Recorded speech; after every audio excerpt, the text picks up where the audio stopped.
to the SquaMates podcast. This is a very serious podcast about reptiles and amphibians, and I am one of your four co-hosts. My name is Dr. Mark D. Schertz. I'm a herpetologist and an evolutionary biologist, and I'm joined today by my three co-hosts, Gabriel. I'm Gabriel Lugetto, and I'm a scientific illustrator and paleo artist, and I used to work in herpetology, but not anymore. And Ethan.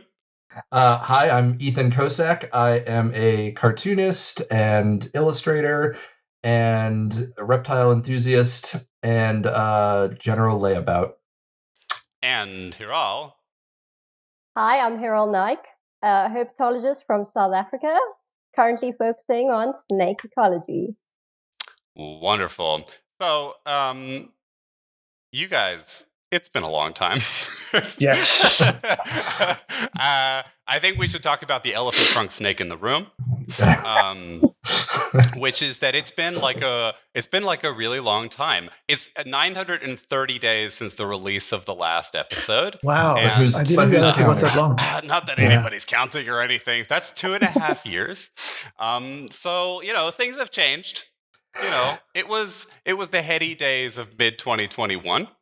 There were things going on. We decided last time that we would talk a lot about jimmies, which was a great conversation. I had a wonderful time. I just re-listened to that episode yesterday night and this morning, and I was like, "Hey, it's okay." So I hope that everybody else also thinks that. Not that it's just me who's like. All of the listens of the show is just me being like, we do this okay. If you're watching this on YouTube, you'll be able to see that I am much grayer now. Not that you have anything to compare with because we didn't release the old one. Yes. But that's a great way to mention the fact that you can watch us on YouTube now. Yep. So, yeah, one of the major things that's changed in the last 2.5 years is that technology has come a lot further, and now there's this thing called video. I don't know if you heard about it. It's really exciting, and we're kind of trying to embrace it. So we mentioned in the last episode that the plan was kind of going to be we were going to set up a Patreon. We'll get to that. And that for Patreon subscribers, we were going to release the video feed, and then everybody else would get the audio feed.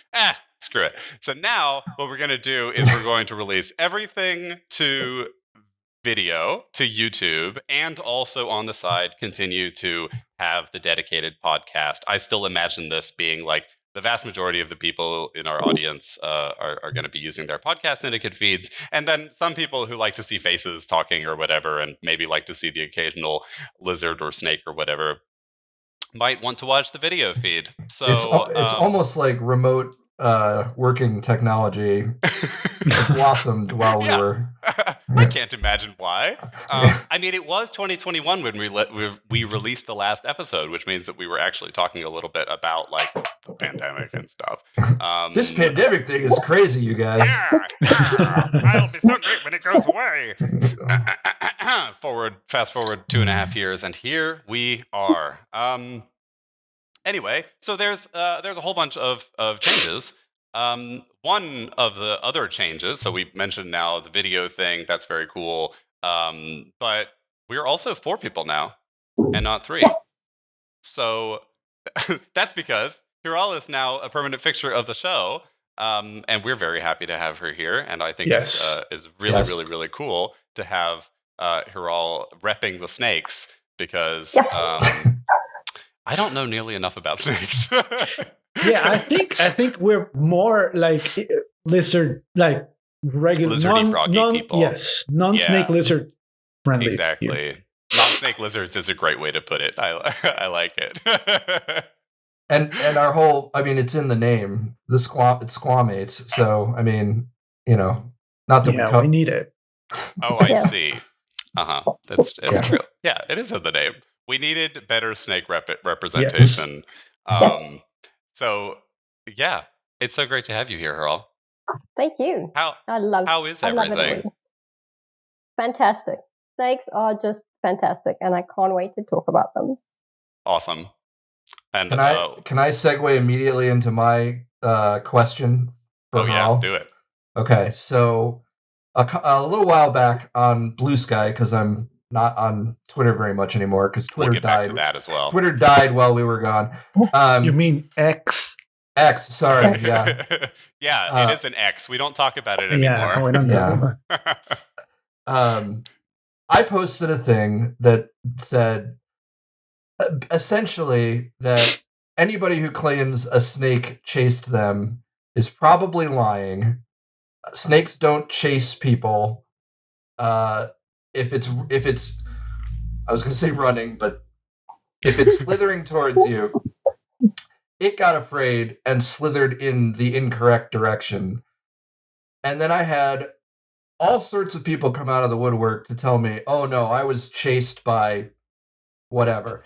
But the one that came up the most was black mambas. That for some reason people have it in their head that, and this might be folk knowledge or it might be a real thing, but that black mambas will chase you unprovoked. They will just come at you.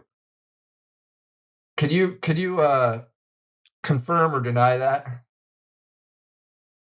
That is incorrect. As one would expect. I suspected as much, but I've never attempted to provoke a black mamba. No. Or even stand near one. So, yeah. So I can tell you, I've been doing quite a bit of deep provoking. But like other snakes, black mambas are only considered, I guess, fearsome because they are very long snakes and they are elapids. And so, because of their size and because of how fast they move, people think they are being chased. They interpret any movement as aggression. Yeah. And also, it's common.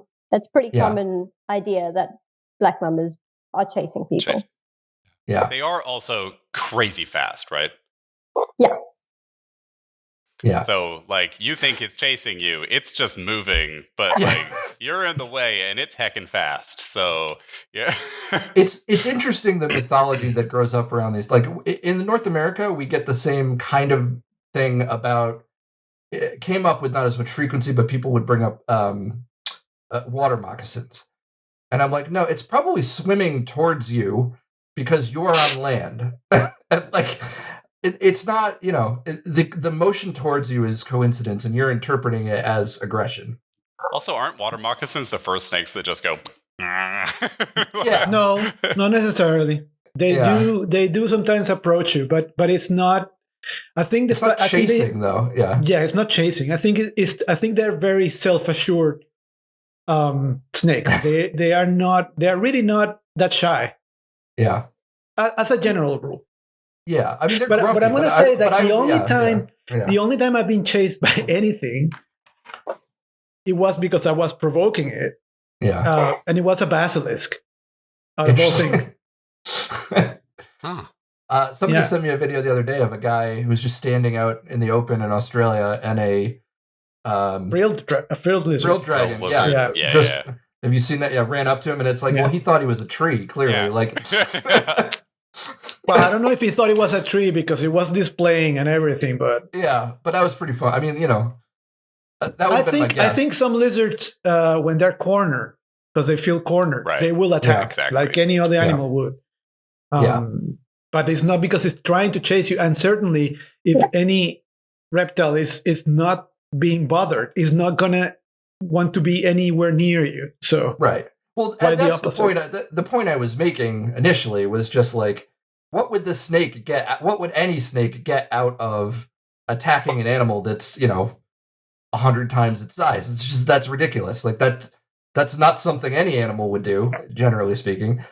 Exactly. I think the only animal I can think of that like outright attacks, and again, it's always provoking, is tokay geckos.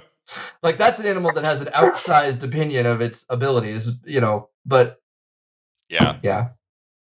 The one thing that I would mention is also, I think that people could misinterpret anything going from hooding or an upright stance. Mm-hmm. When it lowers the body, it can't do that backwards. It has to do it forwards.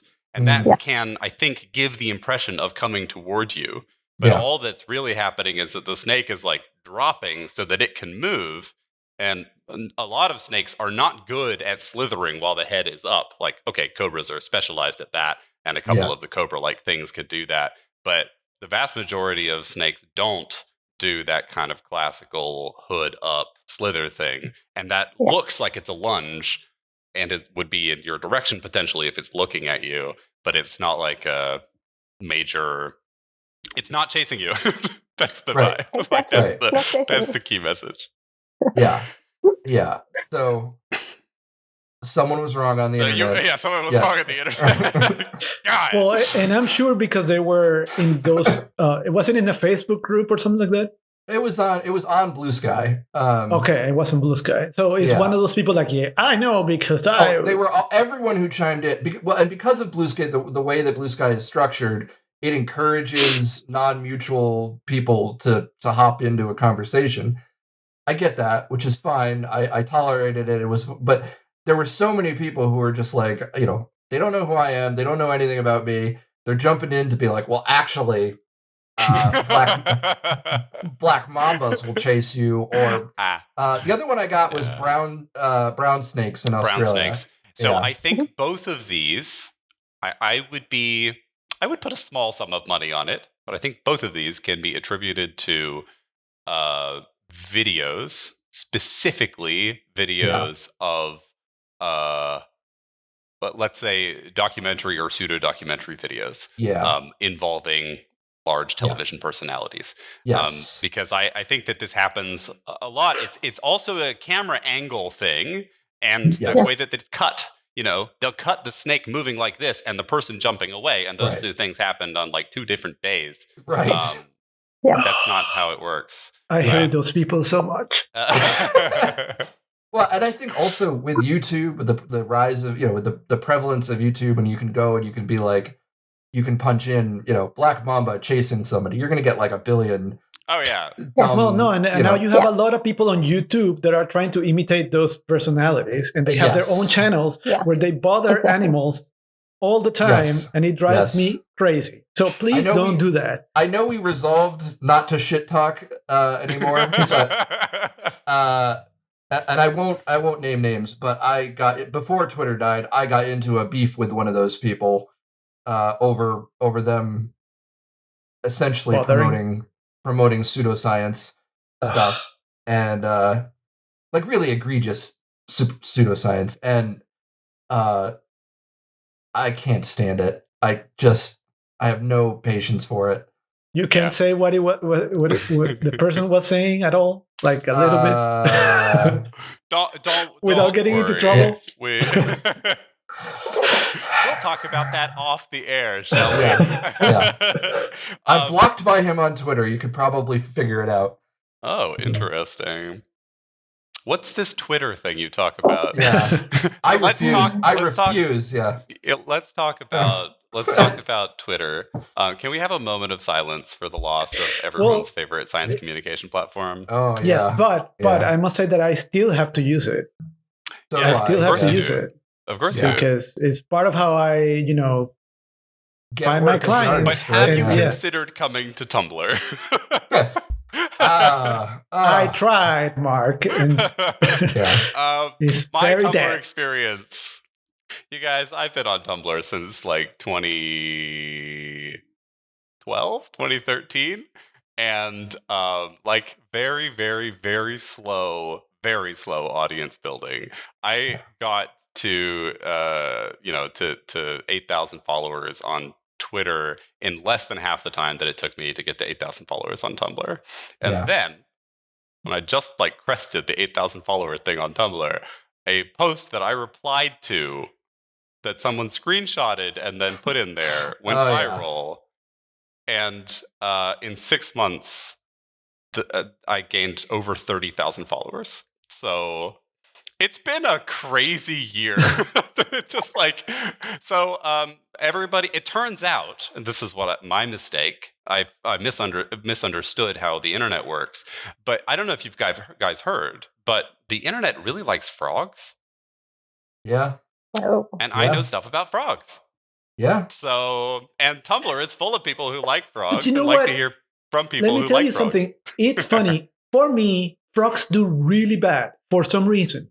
Every time I do an illustration because of you're a not frog, posting on Tumblr. That's where they are. That's where the but people every time I do like an illustration of frogs, or I do have a core audience that really like frogs, but the main audience seem to be like, frog, whatever. I don't get. But I think if you put frogs in competition with dinosaurs, Gabriel, dinosaurs are going to win every time. 100% of the time. But also the problem is you're illustrating the wrong frogs. Really? Because the only frogs that the internet really cares about are the weird ones, and you do beautiful ones. So what you need to do is an entire poster on Pipa and the Pipids. And that shit is gonna go nuts. I have a sticker coming out. We just sent it off to the manufacturer. We've mentioned it before because I designed that shirt a long time ago with another artist, and I redesigned it, and I'm going to do it as a sticker. But it's a Pippa with the "Holier Than Thou" on it. Yeah, it turns out that there's this whole meme called Flat Fuck Friday. Yeah, and that like Pipa and some of the other flat frogs they do pretty well. So people freaking love everybody rain wants frogs. brevicipitids. I was gonna say that happened a month or so ago. I got some of the first breviceps imported into the U.S. and I posted some video of them on TikTok. And that's the most engagement I've ever gotten on TikTok. People freaking love those guys. Everybody loves those things. Yeah. I went on Hiral's Instagram just now and had second post on the second most recent post, picture of a rain frog. What did I do? I opened it and I liked it. Of course. That's what you do. You see a rain frog. It's a frog with a butt. So, Yeah. And I mean, I can go into the collection. I can see them anytime, but it's just not the same. Well, yeah, I would say that they do change a little bit in preservative. I will say, as living ones, they're about as interesting as the Sicilians. They are just basically owning one is owning a warm box of dirt. Warm box of dirt. That occasionally I dump fruit flies into, but do you still have the Sicilians that you used to have when we were recording last time? I had. I don't have them anymore. I lost one, and then I sold the other 2 or 3 that I had to a friend. Because you just said the dirt, and you're like, I don't know how many are in there. Exactly. Yeah. Maybe the aquatic ones are a little bit more engaging, right? Because I think so. I have a friend who keeps Typhlonetes. Yeah, and they're super active. So I want to. Yeah, maybe I shouldn't say this on here, but there's that population of them in Florida. I want to come down, Gabriel. I'm going to crash on your couch, and I'm going to come down fishing and catch a few. I haven't seen them. I think that there's a population, but they're still very rare, and I don't know how they. I don't know how.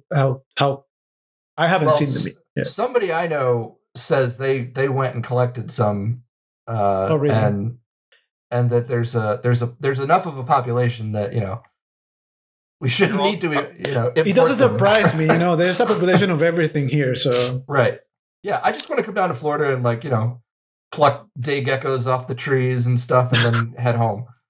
Did the Sicilians make it down into South Africa? No. No, right? No. That's a shame. Unfortunately not. Yeah. It's okay. We've got breviceps. We'll be happy exactly. with our You can make do.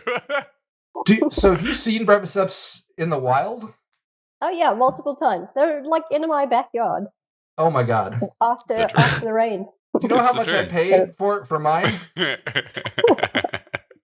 I'll tell you right now. I actually had a fan generously donate money towards the getting of these frogs. The fun for breviceps.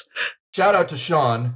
But they were $275 a piece. Wow. That's a lot for a frog. Yeah. Yep.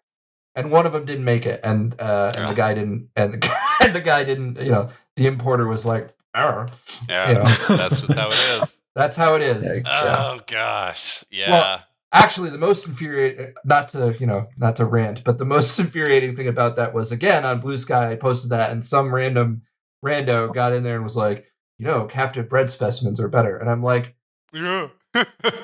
Really, you think? Where do you get them from, friend? Yeah. I actually just responded with, you are speaking to somebody with over 30 years of reptile experience. Mm-hmm. I didn't, I just kept with the facts. But they blocked me immediately. So. Awesome. Well, okay, so we can get back to talking about other changes. We talked now very briefly about the loss of Twitter. I think that's enough. We don't need to emphasize, other than the fact that we are now all on alternate social media. You can find us where the skies are bluer, and there's also, and over on Instagram and stuff, and TikTok to some extent. I have posted, I think, 2 TikTok videos so far, and it's going great. So,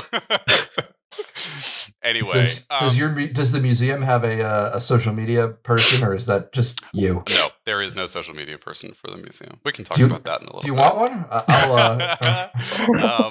We should want one. Yes. Yeah. I would say. So, what I wanted to talk about was kind of the future format changes to the podcast. We have kind of decided, broadly speaking, that the format that we had before, very regimented into very clear segments, maybe over regimented and maybe a little bit contrived sometimes, and not always easy for us to find the time for, because we're all very busy, full-time working, very, very, very, very busy people. So we are kind of doing away with some of those things. It will be a little bit more loose and free now, obviously also with video, so sometimes featuring some guests as well, in the sense of like specimens and animals and pictures and other things. So those are fun things to look forward to. And also, the episodes are, I know that I've said this like 4 times in the past, the episodes will be shorter.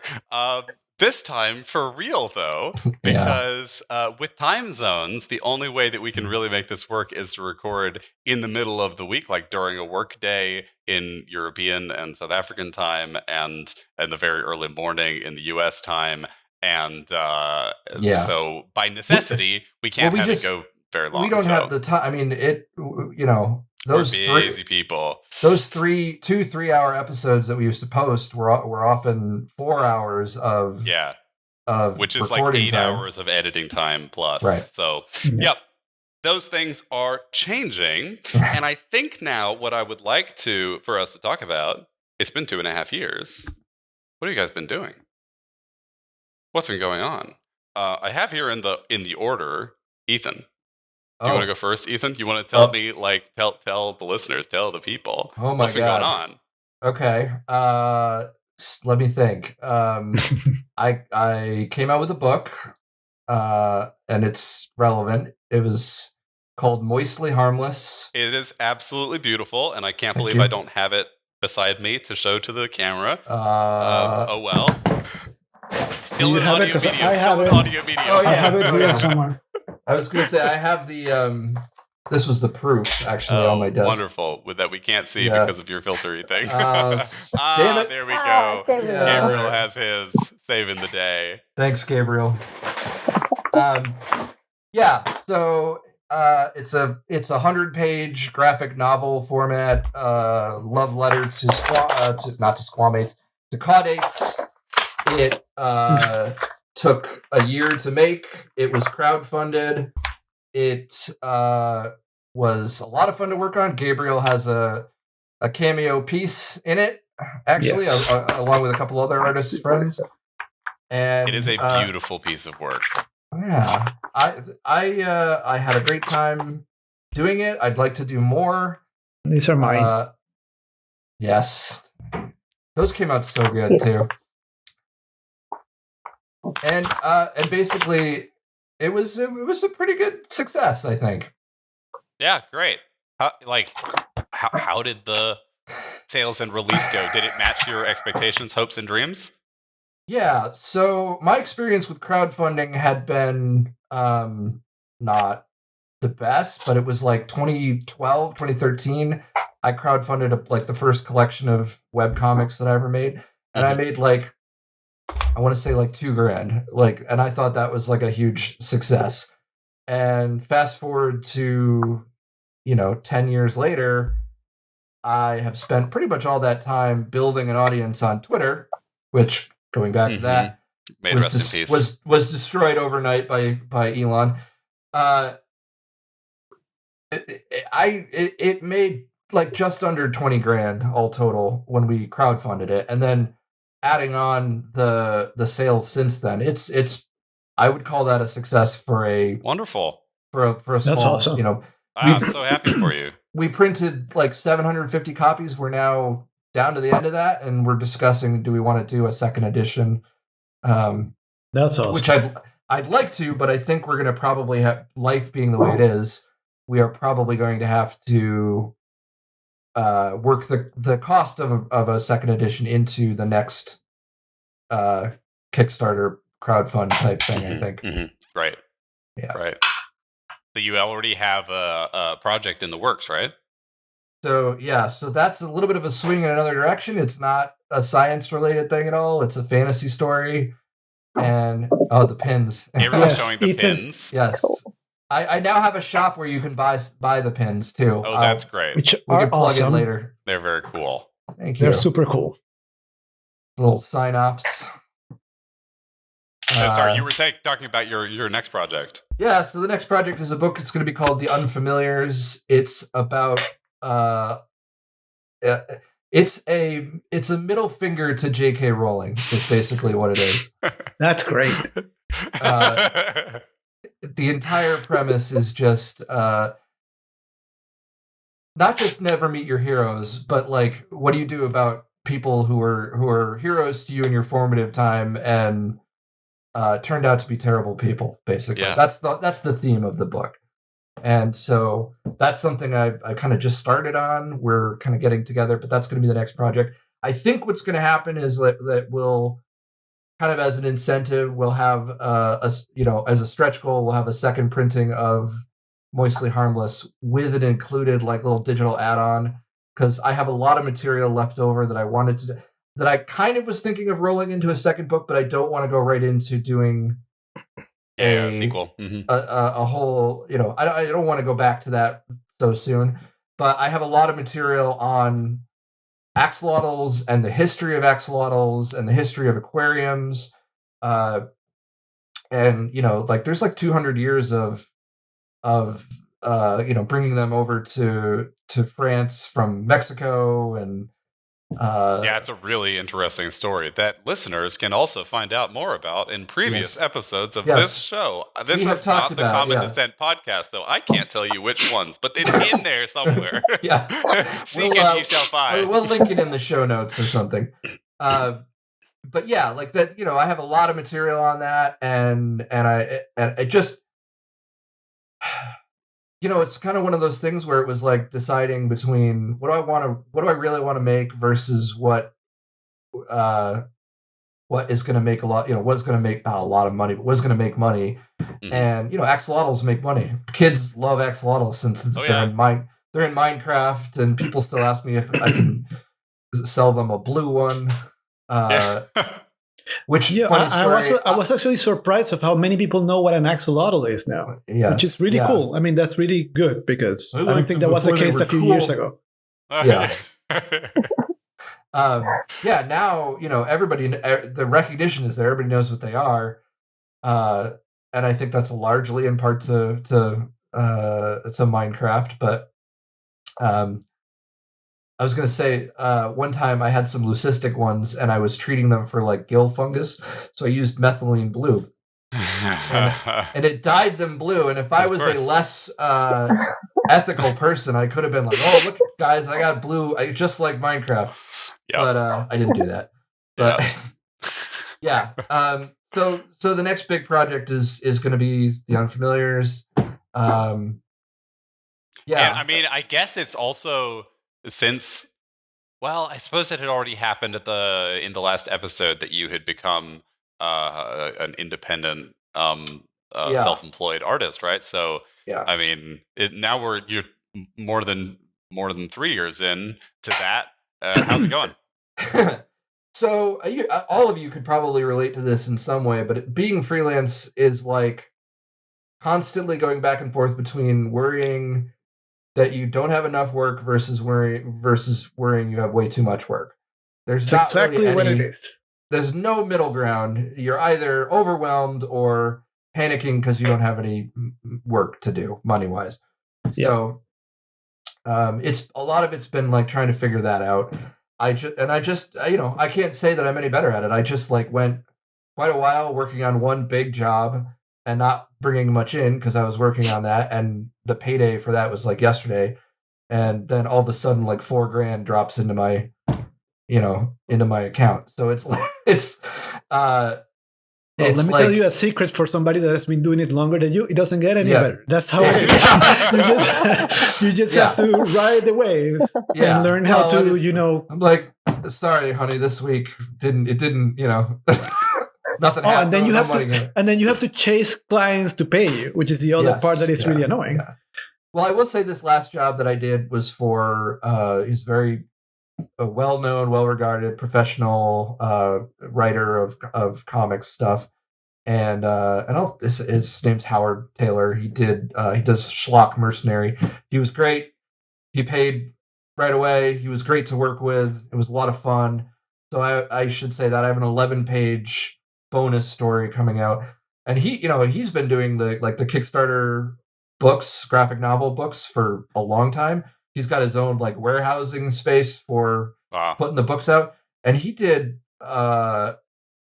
his Kickstarter. I watched it. He made $160-something thousand on his last one. Like, congrats! Like that was great. And he included. I will say also to his credit, he included a stretch goal to pay his artists more. Wow. So. Yeah. Awesome. So I got $1,000 bonus because he did well. So that's so cool. That's really awesome. Hey, more people should do that specifically. Yes. Yeah. Imagine if you paid people what they deserve. Yes. Absolutely. No, it was a great project. Can't say enough nice things about him. He's a great guy. Really cool. And so that I just finished and got paid for it, and so it was like a relief because now I can pay the mechanic because I told you guys my car's in the shop. So And well, I mean, it's also not that the zoo hasn't grown. How is the zoo? The zoo's all right. I don't know. So again, visual medium here, or audio medium, but I have Neil with me. This is my Caiman lizard, Neil Caiman. And he was surrendered to us. He was dropped off in June, and he was like a skitty little guy. They couldn't take care of him anymore, and he's doing really well. We ended up setting up a grow tent for him.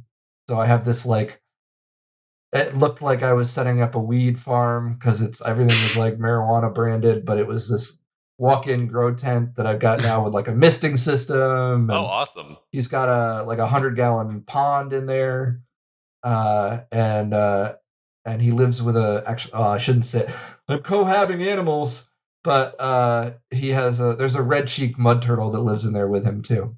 That he's buddy with. They bask together. So yeah. Scientific name Dracena guyanensis for those who are interested. Yes, and for those who don't know the common names. Yes. Yeah. So Neil is if you ever see their skulls, really cool dentition on Caiman lizards. The teeth are like molars almost for crushing snails. I go to the Asian grocery store once a week and buy frozen apple snails for him. And then when I run out of those, he gets cat food. So super cool. Yeah. Wow. Surprised they haven't been introduced here yet. With how many apple snails we have around in here in Florida. I know it would help, right? I'm sure they would thrive. I used to be able to get apple snails easily, and now they're banned here. So. Yeah, because they're expanding everywhere. Yeah. Crazy.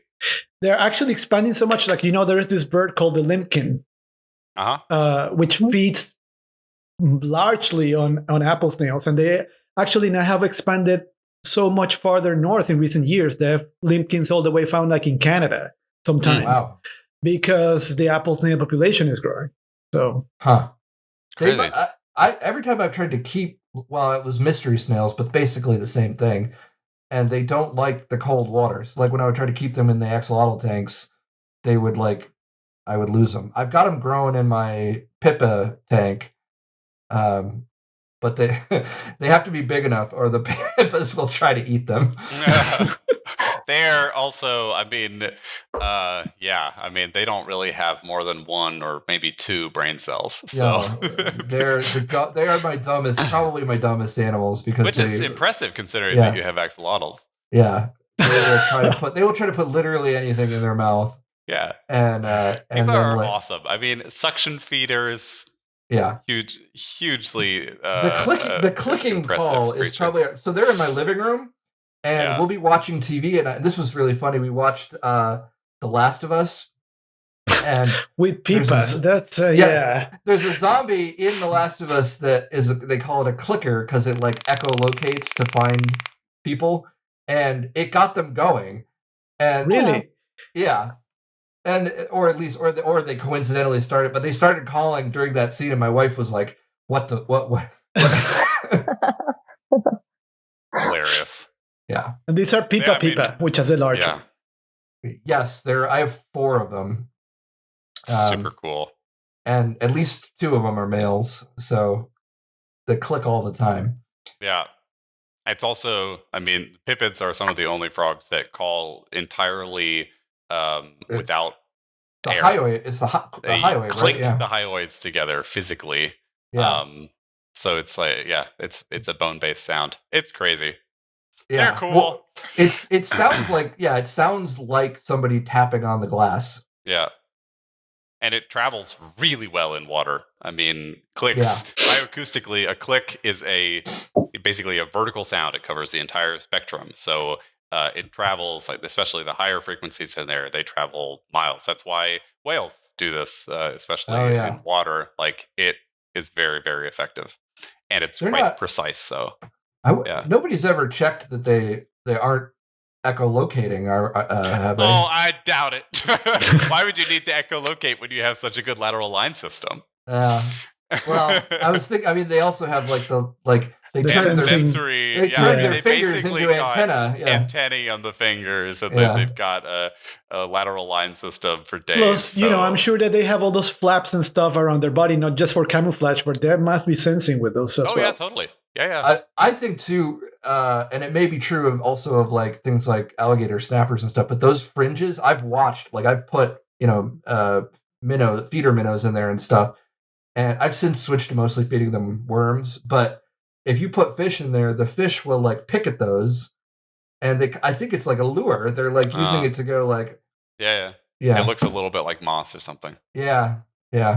Super cool. All right. Well, but enough about me. Yeah, Hiral, how has the last 2.5 years been for you? give us a 10 to 20 minute summary. Okay, well, I don't know how much the listeners know about me, but if they listened to the last episode, you know a little bit, and you will know that I was doing my PhD and am still doing my PhD. So if I can rant a little bit about the PhD, because I'm sure this is not a space where we talk about PhDs. Please rant. Please rant. It's just, man, who said PhDs were fun? Hopefully they can help you out one day. Yeah. They're not fun. Yeah. Hey, they can be. It's fun because I get to play with snakes. You could do that. You could do that without a PhD, just so you know. Yeah, right. I suppose. But now I can justify why I poke them around. For anyone who was listening earlier, I don't go poking around snakes just for fun. I poke black mambas part of my research because I'm looking at how defensive they can really be among other cobras and puff adders.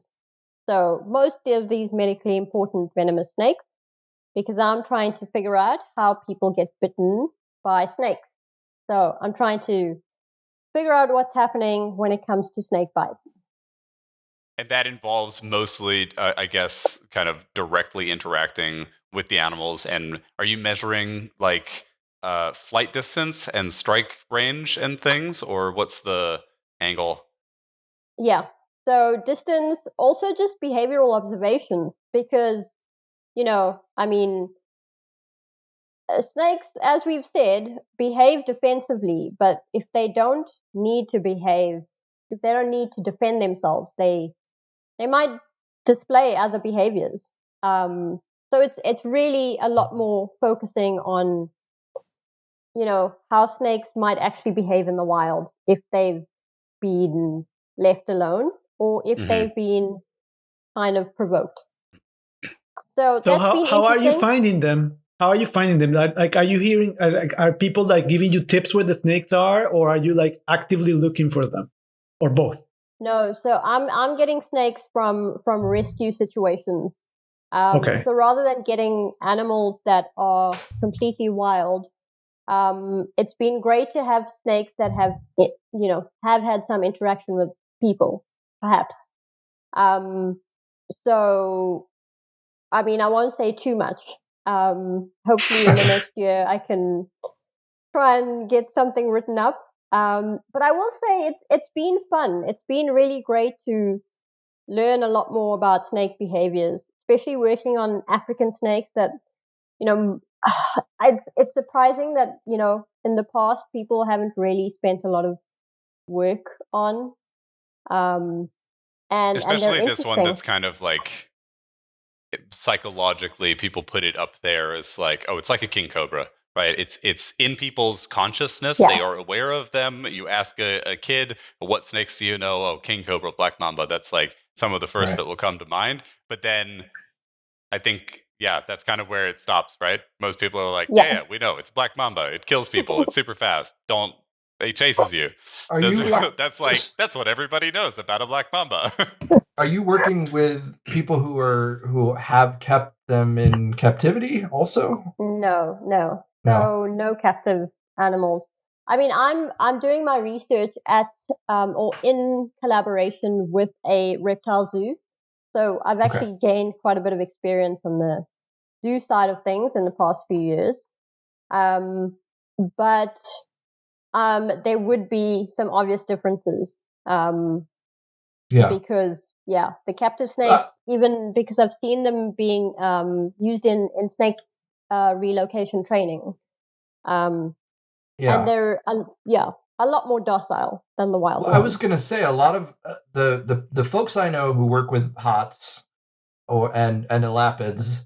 I don't know that I know anybody who's worked with black mambas, but I do know some people who have worked with cobras. All say that their cobras particularly are smart for snakes, and at least as far as keeping them in captivity, like they know they can recognize a trainer, they can distinguish different individuals, it seems, and they know when food is coming, and they seem to have a level of cognition that's higher than normal. Is that something that sounds right to you? Yeah, I mean, if one day when I'm big and done with my PhD, I'd love to look at cognition, especially in the cobras, because it's fascinating. I mean, one of the chapters that for my PhD focuses on Mozambique spitting cobras because they bite people at night. Now around the world, we've got other snakes that also bite people at night, and suddenly, because now snake bites become a topic of interest, there's been a lot more kind of focus in trying to figure out exactly why this is happening. But it definitely has a lot more to do with cognition than anything else. These snakes are active at night. They're obviously looking for food. And yeah, it would be great to kind of create scenarios where we actually test the cognition and watch the behavior of snakes. I think I don't think there's been it seems like there's not been a ton of research just in general on animal cognition, and definitely not with reptiles. No, because in non-bird reptiles there have been very little to almost no cognition studies. And we have talked about this a little bit on the podcast before, I know, but like that's fascinating to me that like you a whole order of animals gets written off because they're just they don't have any brain cells, they're fine. But like it's more about our bias, I think, than anything else as mammals. It's very difficult to design experiments for. It's not to say that it's impossible. I mean, people are publishing on spider cognition all the time, but on the other hand, some spiders are really smart. But jumping spiders, especially jumping spiders, celticids are very, very smart animals for their body size and for their place in the evolutionary tree. Remarkable creatures. But I think that with reptiles, there's, it's also a time frame thing. Reptile time is very different from mammal time, so it's kind of difficult to reconcile. And then there's, it's just a challenging, it's a really, really challenging field. That's not to say that nobody's working in this field. It's just that, I just think it's interesting. I'm sorry, I don't mean to, I know but I think, like having worked with animal, like, especially an animal that maybe didn't have great human interactions before, that reptiles are capable of at least some level of learning, even if it's just like the Pavlovian thing where it's like, I have a number of animals that associate me with food. Yeah, for sure. Actually, him included. We know that reptiles are relatively good at recognizing individual keepers and trainers and everything. And there are fantastic videos from people who do enrichment and training with. He tests me about once a day to see if I'm made of snails or not. And so I have to let him smell me and go, "Oh, right," or he'll just keep lunging at me with his mouth open. Oh, funny. That's an area that's really interesting to me. And Hiral, I didn't mean to, hijack your discussion. I just I find that stuff fascinating, especially with the lapids. It's really I think there's a lot going on there. Yeah, snakes are cool, man. Yeah, that's the message. Yeah. So you're 2.5 years beyond the point in your PhD where you were last time that we talked, and how have the 2.5 years gone? I mean, it's we were already well into a pandemic by that time, or actually no, the last time that we talked was before the last episode. That was the episode before, and that came out in March or April 2020.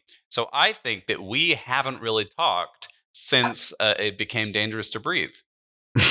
Really? I thought it was 2021. Was it? It might have been. Honestly, it's a blur. I don't remember anymore. We decided we wanted to make you part of the podcast pretty early on. We did, yeah. You're absolutely right. It was, I think it was 2020. Yeah, time is lost. 2021. It was May 2021. So there was only lost all meaning. It doesn't matter. Okay, I take it all back. Still, 2.5 years.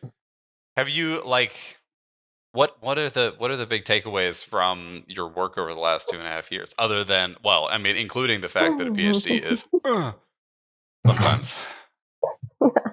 I realized choosing a topic that is of such global importance was maybe not the best decision. It puts a lot of pressure in trying to,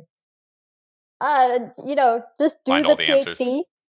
But also, I've struggled to get data, and I think that's been the most challenging, because just on you don't the want to time encourage frame. more snake bites, is what you're saying. Just on I'm the going to need you to go out at night barefooted. Hey, maybe that might work. Oh, that's not the problem, actually. It's just the keeping of the records. So we know these bites are happening. But what's really cool is that we've grown a community of people, the snake bite people, from medical practitioners to kind of snake bite professionals. And so we've actually come together to try and figure things out. And I think that's happened on a global scale, which I think has been really exciting. So that's good for motivation. So that's been pretty good to see. And I think that's also driven a lot more kind of involvement of people working with snakes. So hopefully in the next couple of years, we'll see a lot more interesting research when it comes to snakes as well. Mm-hmm. Yeah, great. I mean, that community is so important that we create kind of, well, that communities form, right? Those research communities, they're not always easy to network, especially between institutions and across fields. It takes a village, but it also takes somehow a village square where you can come and talk with each other and actually exchange and meet and do that. So that's I mean, it's wonderful to hear that that's kind of developing out of your research, and you're able to participate in that. Yeah, so that's pretty cool. So hopefully, I'll have a few more months of writing and analyzing, and then that'll be the end of the PhD. But yeah. So are you in are you in the final stretch? Hopefully. Okay. Oh, wonderful. Well, that's. We can speak about that transition over the next couple of episodes, right? Exactly. Yeah. Well, it's always fun to follow people along, like in such a big change period, because as they go mad, they descend into madness. Yeah. Yeah. But I do think that it's important for listeners to also be aware that a PhD is maybe not that romantic a notion that you think that it is. Yeah. And I had to learn that the hard way. So, I think that's it's very good for people also to have a sense of like what it's like going alongside someone who's going through that. And people don't want to listen back to what I went through in order to finish mine. And and here's the second round. I think that's really cool. Yeah. And I think the other big thing that you were involved in that came out was this the book, right? Yes, I am in a book. So I don't know. Oh no! Yeah, showing filter again. Covers is impossible when you have a filter on. I think if you tilt it slightly, it goes better. But yeah, there you go. This has an Instagram account, right? Yes. So it is the Global Women in Herpetology podcast. Book. Yes. Oh, Global Women in Herpetology project, right? Yes. The book is called Women in Herpetology, and I am on here. If you can kind of see. I have to turn the filter off. Okay, I'm going to do that because I think people need to see. I think it's useful for people to see as well. Yes. There we go. Okay, so here's the book.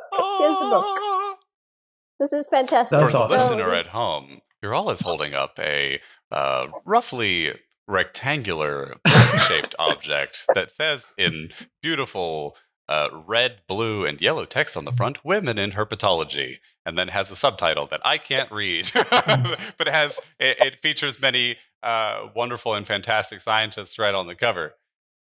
Yeah, so it's 50 women herpetologists from around the world, and it's our stories. So this is my page. That's awesome. Journey of an Indian African into herpetology. I think I know the photograph that illustration is based off of. You will see it, dear listener, on the website, SquaMatespod.com. So it's been fantastic to be part of this project. We launched this book in September, and we had a little meeting with some of the other herpetologists, and it was just great to know that there's so many female herpetologists working on different topics, different cool species, and hopefully, start some new collaborations. And of course, we had some older female herpetologists featured as well. So it's nice to hear kind of how struggles have also changed and how things have gotten a lot better. And I will say that because it's exciting that we're moving towards kind of a lot more of an inclusive community, especially the herpetology community, I think. Yeah. And probably inspire more women to get into herpetology, right? Yeah, absolutely. And that's why, it's great. That's why it's cool to, I will say there still aren't that many women working on snakes. I think frogs kind of tend to be the more popular everybody loves frogs animal. Yeah. But snakes will now become popular, hopefully. Yes. I do think that the perception of snakes, thanks to the internet, has improved a little bit because we get, SNEK, SNEK all the time. Things have it's definitely improved. There's hope. It's all right. It's getting better. It is very exciting to think that the image of herpetology and reptiles and amphibians in general can move away from that machistic, which I hate. Yeah. So it's awful. Really good that it's moving away from that. Yeah. Exactly. Where can we get the book? So if you go to the Global Women in Herpetology website, you can order it from there. So awesome. On that note, I will say that... Put it in the show notes, Mark. It will be in the show notes. There will be a hyperlink in the show notes. I have ordered mine, but it hasn't been delivered yet, and I am excited about it. I think that it's so cool. I have several friends who are also featured in the book, so I'm just really excited to have it and also hear a little bit more, like read a little bit more from their side. So So I will say that we. All the authors and the illustrators actually got a free copy by a generous donor. So a huge shout out to that generous donor because, for us as herpetologists as well, it's great to have a copy of the book as well. Yeah, especially those in the global south who don't necessarily have easy access to that kind of material. I'll tell you, as somebody who just did all that. Books ain't cheap. Right. Shipping them, making them, none of it is cheap. It's all expensive, and it's only gotten worse. Yeah, it has gotten worse. Quality has gone down, which is remarkable. Shipping, even you just can shipping... also get an ebook in this case. Oh, good. I did not check what the price of the ebook was, but I don't remember what it was. But anyway, you can get an ebook of the book if you. But I don't think that it makes sense to do that unless you have a color e-reader because it has such pretty illustrations in it, right? Yeah, the illustrators did a fantastic job. It's cool. Really cool. Looks awesome. So, listeners, go buy the book. The link in the show notes. Do it and report back to us with your thoughts. And we'll know if you didn't. We will know. We'll hunt you down with manders. Okay, my last update. So most of you guys know I also work for Save the Snakes. And I guess this ties in pretty well with the book because, we've done some fantastic conservation and education work. And we've been measuring our impact. And it's fantastic to see that we're actually making a difference. And we work with rural communities, but this is pretty much applicable globally. So it's exciting to see that, we just need to have conversations about snakes and start integrating them. And a lot more people will change, from fearing them to maybe not quite loving them, but at least appreciating them. Yeah, respecting And learning to respect from a distance also. Understanding that they're not chasing you. Yes. Exactly. Well, they're not just evil creatures that are there to hurt you, which I think is the problem, that most people have that mindset that snakes are just there to hurt you or to be a nuisance, right? Yeah. Yeah. Yeah, they think that they're that you're going to be attacked just because you see one, which is ludicrous. So it's wonderful to hear that there is progress on that front and that it's really making a difference. That's so cool.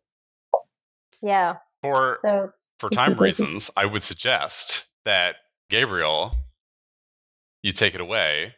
How have you been coping with the last 2.5 years?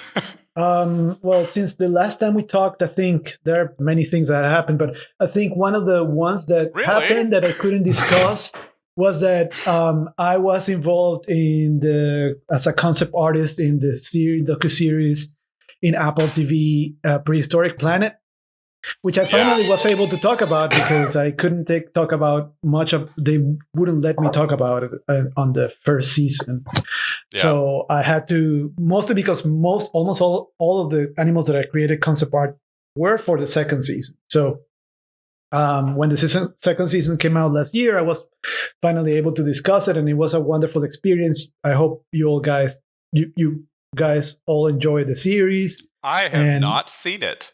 And the reason I have not seen it anymore, you cannot talk to me anymore. I know. I purchased Apple TV Plus just so I could watch it. And you know what? I tried to do the same thing, and it didn't work. So I specifically wanted to do this thing so that I could watch the stupid series because I was so excited about it, and then it didn't work. And I also have 0 time for watching television, and so I just haven't gotten around to it. I will definitely watch it, but I haven't seen it yet. All I have seen is like all the people memifying various different animals and posting GIFs of them and Beelzebufo. Like, everyone's talking about Beelzebufo. Well, there's also a lot of the good thing about especially the second part of the season is that we got to work on a lot of animals that were not only dinosaurs, but we also got to work. I actually did the concept art for a snake, Matsoya, which is a giant snake that lived in Madagascar during the late Cretaceous. And so there's that. There's Cymosuchus, which is a crocodilian relative. That was small and herbivorous and looked like crocodile. Add your selected preferred suffix here. Crocodiliforms, crocodilomorphs, crocodile dag. It was like a crocodilomorph, yeah. And so that was awesome, and I was really happy to be involved with that. That took a big chunk of my time during 2020 somethings. And the 2020s. And, yes. I was also very happy that all of my the books that I did with Ben Garrett in the series Extinct came out. Yeah, I did that too. No, you did the other ones with about the dinosaur, ultimate dinosaurs. Extinct. Yeah, you did the Extinct. I did I was going to say that was the project before last, I think. But we both worked on that. I forgot to mention that. The two series, I did 2 series of books with Ben Garrett, which is the Extinct series. That all came out as 8 books came out. And now the most recent series that came out was called Ultimate Dinosaurs, that I also worked with him, and Ethan is there, and Scott Hartman is there also. I did the covers and an inside illustration that came out too. What else? I've been doing a lot of stuff. I cannot remember if there's anything bigger like to discuss, but it's all a blur. Did you get to hang out with Jon Favreau? No. That's only the top people. I did get to meet a lot of the directors and stuff, but not. And I'm working. Well, I cannot say that, but I'm working on another thing right now, which is really cool, but I cannot discuss it. And take a drink, everybody. Yes, take a drink. Like that's gonna happen a lot. Yeah. So yeah. Did you get to? How about shout out to Darren? You got to work with Darren. I got to work with Darren, of course. We would have. So what we would do, and probably I cannot be talking about this in very much detail, but what we used to do is that we used to have like virtual meetings every Friday, and then we would sit down with the producers and Darren, and basically Darren and I telling them why we're making the choices that we were making and why we couldn't make the choices that the other choices that couldn't be made.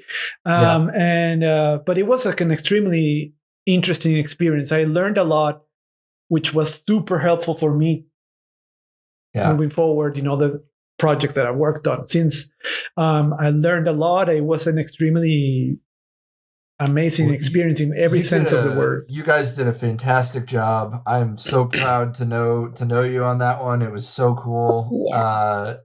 I loved it, and I think it was. You know what it felt? Prehistoric Planet was like, this is the Jurassic Park stuff that I wanted. Yeah. Like I don't care about like I wanted to see the best special effects we got out there, bringing these things to life. And that's what I'm saying. Good. It's a huge team of people. I mean, there's like 1,000 people involved in creating these things. I'm just a concept artist, and one of the many concept artists who work on the series. I what I must say is that it was great. The fact that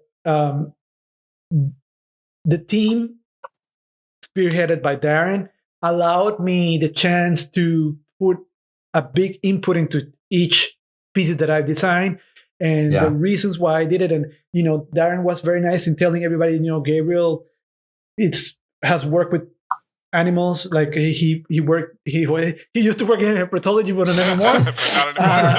anymore. So he has a good, educated perspective. On what he's doing, and this is why we're gonna go this way. This is why we're gonna choose this coloration. This is what we're gonna choose with this morphology and blah blah blah. So it was really great. I mean, I have nothing but good things to say about the entire team of people that I work with. Yeah. Wow. I mean, it must have been surreal to work on something. Have you worked on anything of that scale before? No, I think that was the biggest thing that I've done since at that time. Yeah. More things to come. I know you can't say this, but I'm going to say it. It was way better than the Netflix one. Oh my goodness! That goes without saying. That was hot trash. Okay. Yeah. All right. I said it. I'm not going to say anything. Leave your comments below and let us know what you think about our hot takes about these TV shows. Please be aware that we are under no obligation to and I must say also that I was also some of my illustrations were also included on a book called Mesozoic Art, which is a compilation of many recent paleo artists that are working on the field right now. That was put together by Darren as well, and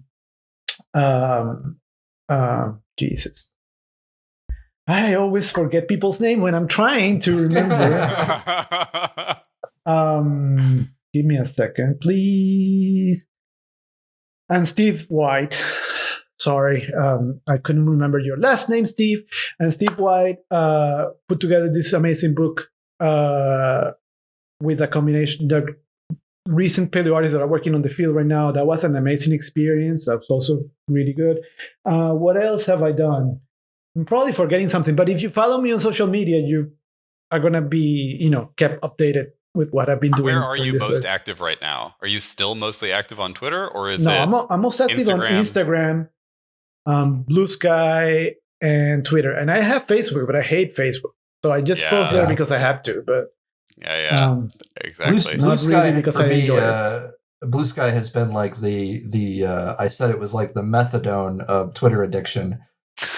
It's helped me come down from Twitter. It's just daunting to build your audience again, though. It's so frustrating. Yeah. And I mean, we're not going to talk about threads. Anyway.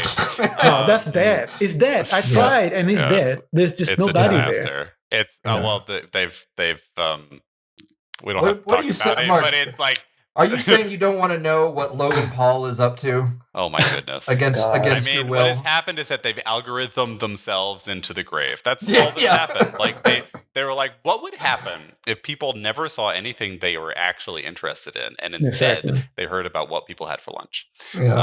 Which is also a lot of what Facebook is. So. No, but my problem with Facebook, on top of everything, is that the craziest comments that I always get, I get them on Facebook. Like, I don't get as many crazy people in other places. Also because your audience is broadest on Facebook in terms of demographic and... Guys, if this is going up on YouTube, that may not hold true. You know, the YouTube comments section, that's a wild place. It is. Yes. Hi, YouTube comment section. We love you. Be nice to us. Please be nice. We're new here. We don't know how things work. No, that's not how you guys get engagement. You got to be like, you guys suck. Yeah, like we want your hottest takes. What we do want, actually, from you, the audience, irrespective of how you're listening or consuming this media, we also want suggestions for future episode topics. If you're interested in hearing about a specific topic, a specific group of organisms in the realm of reptiles and amphibians, hey, tell us. We are happy to talk about shit, and we sometimes know stuff about it. We actually promised to do... Well, I'm not going to say that. Sorry, I was about to say something. We are going to do okay at the things that we try to do. We're going to do our best, which your mileage may vary. I'm biting my lip not to say that we'll do it better than other people, but I'm... Hey, Gabriel, how's your book? Listen, it's very hard to do a book, like Ethan knows. Mine, because I am crazy, I decided to do a book about all the tetrapods of the Triassic. I don't know anybody else who has committed to writing an entire book about tetrapods and has had a really hard time finishing it. It's surprising because you... I know. But try to do that and illustrate it. Yeah. Oh, gosh. Well, I tell you what, Darren has done a lot about illustrating. I know, it's true. Book. It's true. It's actually true. He's done a lot of... Actually, that's correct. Actually, he's done a lot of that. It's a different the thing is that I'm doing level of illustration. I said this before. He's actually quite... He's good. He's very good. I just don't think the hours per illustration, I don't think are probably quite equivalent. Well, Darren does a lot of detailed drawing, so he's putting a lot of hours in those. I wanted to. So when I started this is how. By the way, this is how it was when I worked in herpetology as well. I always think I'm gonna choose this topic, and it's gonna be easy. I'm just gonna be done in 3 months. I will have this done. Like I remember when I decided to I said I'm gonna review the entire amoeba complex, and that's gonna be easy. I'm just gonna get these museum specimens, and my co-author and me are going to examine it. It's going to be easy. I'm going to find this all. Yes. Cut to like a year and a half, and I was still measuring freaking amoebas back and forth and counting scales. Do you get to a moment where because I had that with the, even just like, I was like, I'm going to do a panel in the book where I draw all the salamanders of Appalachia. And about a quarter of the way through, I was like, oh, I've made a mistake. Yeah. I've made a huge mistake. And the problem is that you cannot stop once you commit it. No. Yeah. I got to be, today is the deadline of this thing. I guess I can tell people about it. I don't know if I'm allowed to, but anyway, like I have also committed to writing 4 chapters, one each about the different boa species from Madagascar. And they are due today, so they will go in today. But I, at some point, decided, you know what I should do is I should read literally everything that's ever been published about these snakes. So I did, and that sucked. Yes, exactly. That's the problem. I don't know anything about chromosomes. It turns out like most of the people who care about these snakes care about them because they have cool chromosomes. Is that the ground boas? The ground boas and the tree boas. So Acrantophis and Sanzinia. Very cool creatures. So I decided to, originally I was going to do a book of the tetrapods of all the Mesozoic, which was a huge mistake. And then I decided I'm going to divide it in 3 books. So so eventually people like the first book, so I can go into the other 2 books. But it was going to be first the book about the Triassic. So I'm still working on it because, of course, with paleontology, even more so than with if I was writing something about herpetology, there are new discoveries that really change things. So the tree is not only the tree. The problem, for example, I'm going to give you an example. So cynodonts are cynodonts, are a group of synapses that eventually gave rise to mammals. Originally, it was thought that cynodonts there was a high possibility that most cynodonts were covered in fur. But most recent research have been pointing out to the fact that fur was something that appeared probably really close to the original mammals. And I had already illustrated most of my cynodonts with fur. So I had to go back and redo all the illustrations without fur because I said, okay, this sounds like the hypothesis that I think is more sound, that is more parsimonious. I'm going to follow this for my book. So that means I have to redo a lot of stuff. That has happened with a lot of things.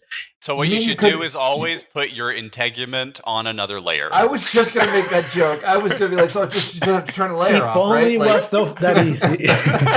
If only it was that easy. You just have to change entirely the way that you draw, Gabriel. It's not that hard. Well, not only that, if you do it like that, they end up looking like those old documentary dinosaurs where it looked like the dinosaur is wearing a feather suit and it is not it doesn't look right. So and also you have to change the writing, and I'm a super slow writer. I'm the total opposite of how I illustrate, how I write. I write super slowly. It always happens to me with papers. I have to I overthink when I'm writing. So it takes me, that's the part that for me takes the longest, believe it or not, is to write. And my book, I have to be, that's the worst part. Yes. And I have to be writing in a way which I tend to write, and my book is going to be like that, so be prepared for it. But I tend to write in a very dry, academic manner. Like it's going to be, my book is not going to be like one of those like super reader friendly. Yeah. It's not a coffee table book. It's a textbook, right? It's going to be a textbook. So just a very pretty one. I'm just going to try to make it as palatable as possible, but it's going to have a lot of, big terms and stuff that you're going to have to deal with. Hey, listeners, that's what this is. So if you're listening here, this is sometimes a very dry place, and we appreciate you. So Gabriel, I'm not actually going to promise to do this, but I'm going to joke about it. I'll go through and add puns every other page or so. Yeah, that would be. If you send it to me for copy editing, I can go through and just be like, oh, a pun. We can put a pun here. I'm going to take your word on that because I'm actually going to be looking I'm not committing myself to anything. By the way, I was going to ask you, Mark, because I know that this is all a blur for me. I know it's a long time ago you asked me about some illustrations that you wanted me to do for you. Oh yeah. And I have, but I just. I was gonna tell Ethan if that has happened to him. Sometimes when you have many projects at the same time, they all start blurring into each other, and you don't know. So I was gonna ask you. I haven't heard. And you figure it out, and it's like, I emailed you in June. Yep. It's now March. To me all the time. It's horrible. And I'm like, I'm sorry, I didn't actually. I dropped the ball. It's horrible. It's chameleons. We'll talk. That's all I wanted to say. That's where we land. It's an interesting and very cool project that I don't really want to start yet, but we can talk about it. Okay, awesome. For sure. So, yeah. For you, Mark, it's your turn because that's pretty much about my turn. Yeah. That is right. And so I had a busy time over the last 2.5 years. I moved twice. Once I moved country because the last time that we talked, it was 2021. I had basically just started a postdoc in Potsdam after having completed my postdoc in Konstanz. And I had actually gotten my own money for it, and that was very exciting, and that was very cool. And then A couple of months after I got the job and moved to Potsdam from the southern end of Germany to the northern third of Germany, I got an email that was like, "Oh, you're through to the next round of this job that you applied for," and I was like, "Job that I applied for?" So it turned out that I applied to for the position of curator of herpetology at the Natural History Museum of Denmark. And I kind of blocked it out because it happened just before Christmas. And it was just kind of like, it's a really funny story. I have to tell the story. So I had applied for another position at another university, and I got a pretty brutal rejection from that thing because I hadn't realized that they post the rejections publicly, so it was publicly visible where they wrote this letter that was like, "You are deemed not qualified for this position." That's terrible. So that was pretty brutal. But anyway, I saw this job ad and it was a dream job, and I sent it to my wife Ella, and Ella goes, "Oh, it's really, yeah, you should definitely 100% apply. You should definitely apply. It's good to have the experience. You should have the experience of applying for these jobs and also getting rejections. And if you're lucky, maybe you'll get through to the second round, to the interview or something. And then you get experience having an interview, and you get the experience of, being rejected from those things." My wife is very, very supportive. This sounds terrible, but and so yeah, I got this email out of the blue that was like, "Yeah, you are qualified, and also, can you please give an interview?" And so I was like, "Oh, okay." And now I'm gonna do an interview for this thing. I was like, at this point, 2 or 3 months into my postdoc in Potsdam, and then I did the interview, which was an online thing. And I was like, okay, well, that went fine. It's my first time ever doing an interview for any job. I don't know when I'll find out about it. And then I get a phone call that I missed because I was in an important meeting. And so I had to call them back afterwards, or it was a back and forth thing. And then I finally get through to the director of the museum, and they're like, "Can you be here on Monday for an in-person interview?" And I was like, uh-oh.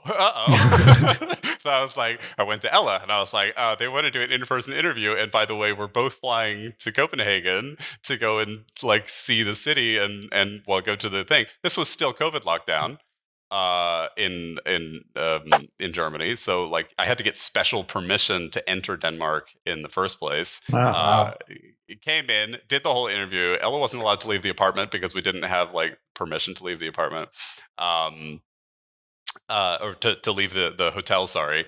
And so anyway, I did that interview and then flew back the next day, and 2 or 3 days later, I got this phone call that was like, "Yeah, we'd like to offer you the job." And I was like, "Oh shit!" Wow.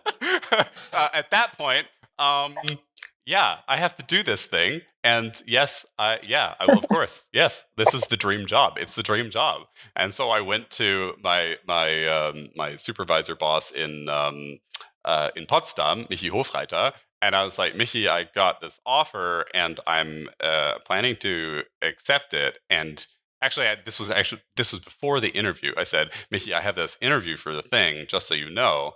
And he was like, "Yeah, if you get offered this thing and you don't take it, I will think less of you." So that was fantastic. I mean, amazing to have such a supportive environment that I was really getting to know and really, really like my colleagues there in Potsdam. And then suddenly I left. And so how long do you have to how long do you have to move? How long do you have to prepare to move? So I got the job offer in the last week of April, and the position started in the first week of September, the first day of September. So in total, I had 4 months basically to do the move. Find a place and all that. Funny thing about Denmark, they don't have contracts, really. It's a different system. So I never once have signed a piece of paper that says that I do my job. Really? The offer that they give you is contractually obligate. So when they give you an offer, it's binding, which was fascinating to me as a person who had to cancel all of the very detailed written contracts that you have in Germany to go to a place where I didn't have a contract that I was about to move to. And I was like, I kept writing to them being like, can I have my contract, please? I need my contract. I need like a signed document that says I'm actually, anyway. It was all fine. It was a big cultural change, but I moved here. And then now I am the curator of herpetology and a tenure-track assistant professor of vertebrate zoology at the University of Copenhagen and the Natural History Museum of Denmark, which the Natural History Museum is a department of the University of Copenhagen. It's an unusual arrangement, but it's very cool because it means I have a curatorship post, but I'm also a direct academic, so a direct assistant professor at the moment. And it's a 6-year tenure program. And so not having talked here for 2.5 years means that I'm already 2 years into my tenure.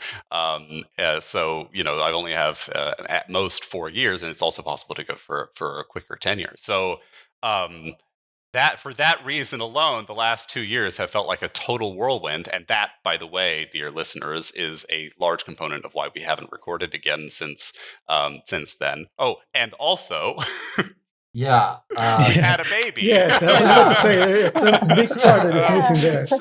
So yeah, that was the other thing that happened along the way. I don't want to go too much into like the personal details about it, but yeah. We had a baby. He was born in February, and that February of 2022. And so he is turning 2 in a couple of weeks' time, which is totally, totally crazy. So this being who is younger than the gap between now and the last episode, he can like say a couple of words strung together, almost a sentence in English and German and Danish kind of mixed together at the same time.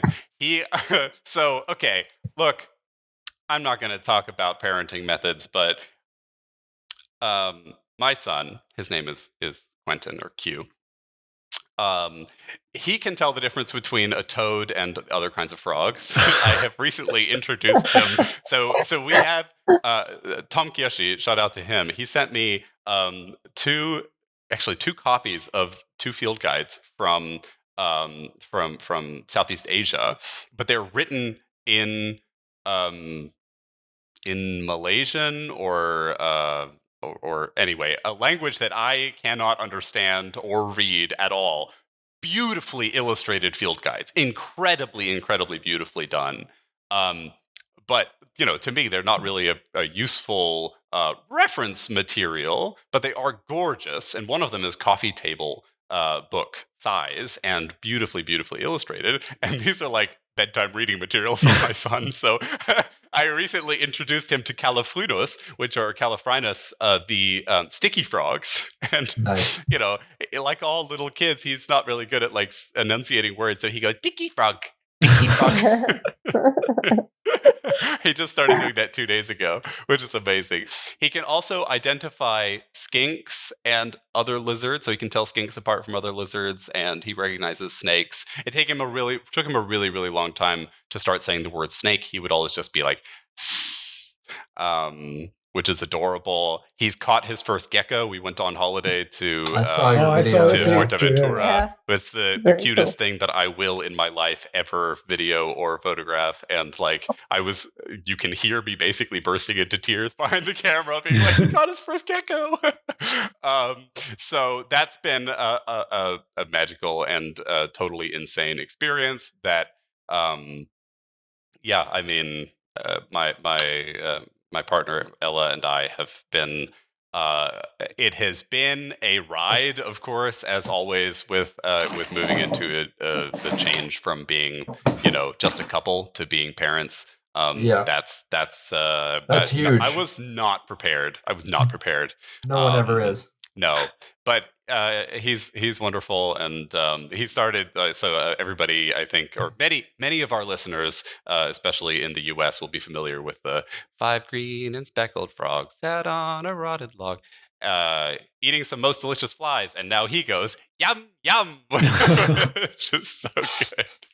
But the best part of all is that at some point I showed him the salamander song, the old albino black sheep salamander song. And now whenever he sees a salamander, he demands that we sing it. And the way that he demands it is, listeners, at this point, you have to go to YouTube to see it, but he does like this dance. So he does like points into the air alternately with his hands, which is just very cute. So anyway, I won't talk about him more, but he's very good budding herpetologist. He loves frogs and all the animals, and at some point he's going to crush me and break my heart when he's like, Dad, these are just your things.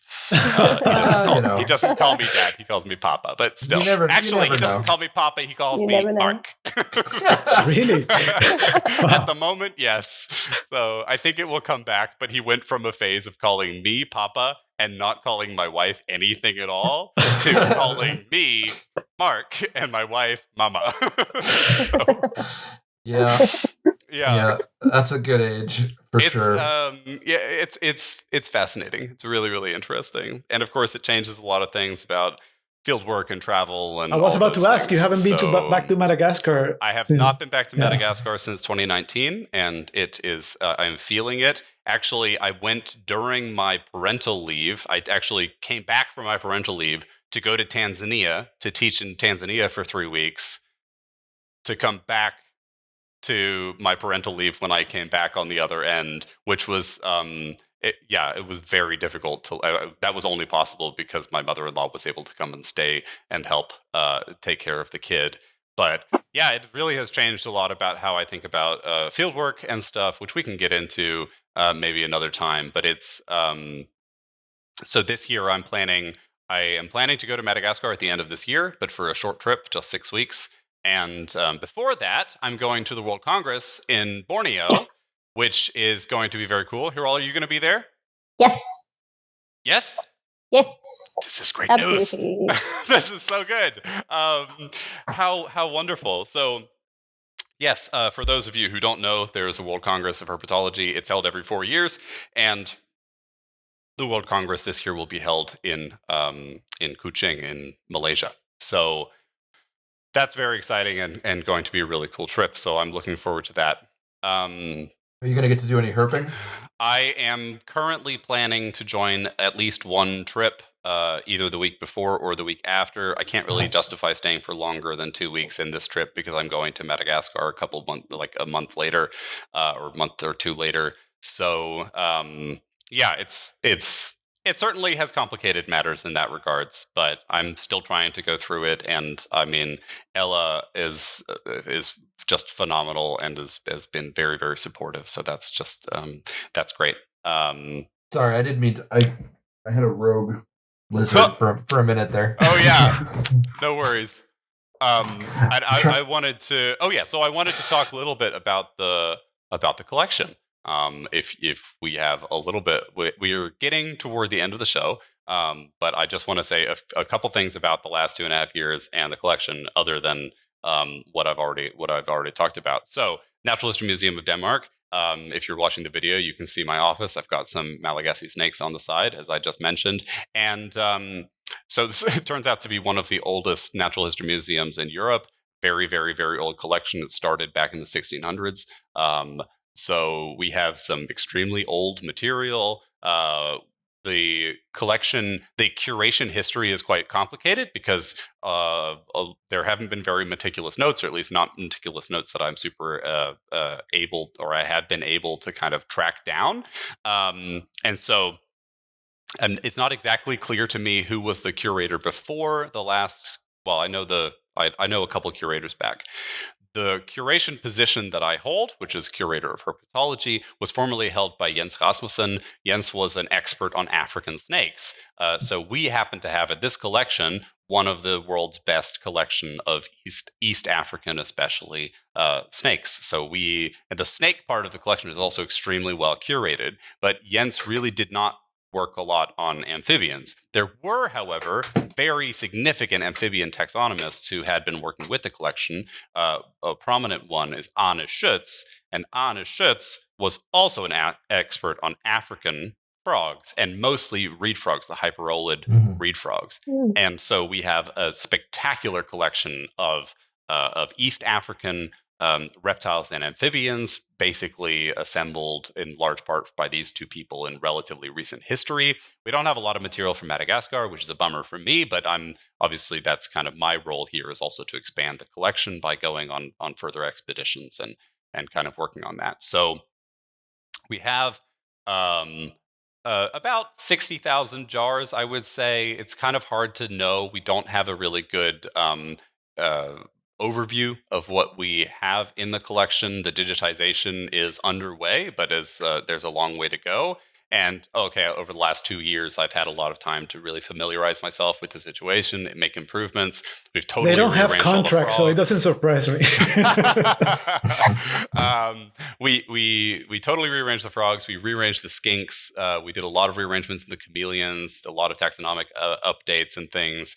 Shout out to Simon Loader, who was here recently and helped to do a lot of identification for some East African frogs, where I'm really not an expert, but Simon really is. Simon is the curator in charge of vertebrates at the Natural History Museum in London, and is also a real expert on arthroleptid and hyperolid and other East African frogs, and works a lot with bufonids at the moment as well. So he came to visit for a week, and in that week he identified a couple hundred specimens in the collection, in addition to helping with other things. It was in one session, just like the day that he had to leave for the plane, I was like, hey, we found this box or these boxes of specimens from this one expedition that don't have any identifications on them. Can we see how far we can get? And he did over 100 specimens in just over an hour, which was amazing to watch. Amazing. It was me and one other and one of my students, Christian, working the whole time in parallel with him, putting labels into the jars to get the IDs associated with them correctly. So that was awesome to watch. And now we also have currently advertised, although by the time this goes up, probably the position will have been filled, an assistant position for the collections management side of this thing. So I managed to get funding for that, which has been, or which will be wonderful. So this person is going to help to relieve my collections manager, Daniel Klingbeck Johansson. He is really a mammal specialist, but he is part-time collections manager for herps and for mammals. And so part. And it will help also to have another person involved in this whole thing. So we are, I'll be doing interviews in the next couple of weeks for the people who have applied for that job. We got a really high number of applicants, and many of them are truly excellent. So I am very much looking forward to having that person to come and join the team, and we can really move forward with things. So it's been amazing to take on this role as a curator, to kind of learn a lot about, because I've worked in museums for a long time, but it's just a totally different experience than what I had how I had imagined it. It's a lot more work than I had thought, and so my productivity has not been as high as it might have been in other ways. And I've also been applying for a lot of grants, so that's taken up a lot of my time. That I can't really talk about the grants. But since the last episode aired, I've had 25 papers published, and I think that we should take this opportunity now to talk through all of them. But wait, let me ask you: do you don't have a lot of neotropical material in the museum, right? Because I don't remember we have very little neotropical material. Yeah, because I don't remember ever researching that when I was looking for specimens. We don't have a lot of neotropical stuff. There is some. Reinhardt and Lütken were two old herpetology. Well, they actually collected basically everything, but they did travels in South America, and they described a lot of species. So we have a couple, I think we have a Jimmy or two. We have some South American snakes and other reptiles, and a couple of frogs as well in the type collection. And then there's, we have fairly decent coverage taxonomically. Send me down to Brazil for a weekend. Unfortunately, collecting now or moving specimens around these parts of the world is now much harder than it used to be. Are you saying it's not like the Victorian age where you can just I'm saying walk into the forest? In many ways, it is dramatically improved, but it is not as simple as it might have been. And we seem to have just lost Hiral, but we're going to plow on, and hopefully she'll be able to rejoin. We know that there have been power problems on that side, so that might be what was going on. Anyway, so all I really wanted to do was take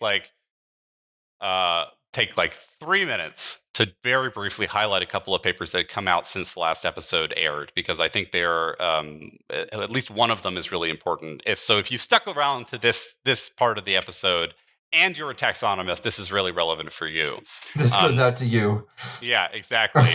Go to itaxotools.org. Just do that. If you go to itaxotools.org, you will see the results of a paper that was published just after, like 2 months after our last episode aired, which talks about or is introducing a new software package for taxonomists to simplify a lot of the things that you do on a day-to-day basis as a taxonomist. That means like doing haplotype networks, doing even aligning the sequences for the haplotype networks, doing species delimitation, all within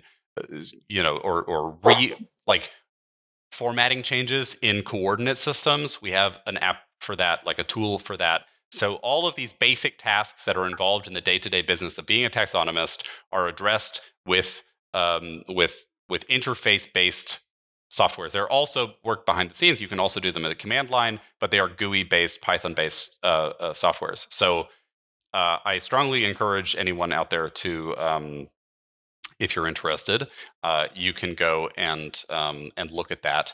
The other thing, I had a couple of things published on blind snakes and a couple of things published on frogs and geckos and stuff, but nothing that's nearly as interesting to the general public, the broad audience, as the iTaxa Tools toolkit. So I really encourage people to go and look at that. I think that would be great.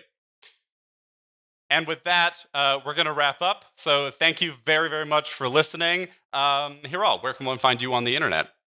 So I'm HiralNike25 on Blue Sky and Hiral's Hive on Instagram. Awesome. Gabriel, where can one find you? You can find me on Instagram, Blue Sky, that place called Twitter, at SerpentIllus. And you can also find me on my website, GabrielHugueto.com. And Ethan? You can find me as at Black Mud Puppy most places. I'm on Blue Sky most nowadays, but Twitter, Instagram, TikTok, you name it. Also under particularly moist and rotten logs in the forest. Yes. You can find me at Mark Scherz, MarkScherz, on the place that we definitely still call Twitter, on Blue Sky, on Instagram, on Facebook. I'm at MD Shirts because I screwed things up on there. You can find me on TikTok now. Maybe I sometimes post videos from inside the collection. You can find me on Tumblr. Tumblr's back. Hi, Tumblr people. You're great. At Mark Scherz on all of those things.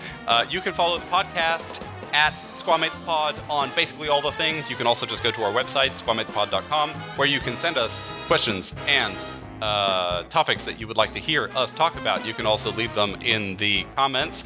The show notes are also at SquaMates Pod. We are also now on YouTube. That's where you are potentially watching this content. How exciting. Hello and welcome.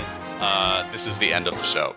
So thank you so much for listening. We hope that you have had a wonderful time. And as we say on the show, Hakuna Matata.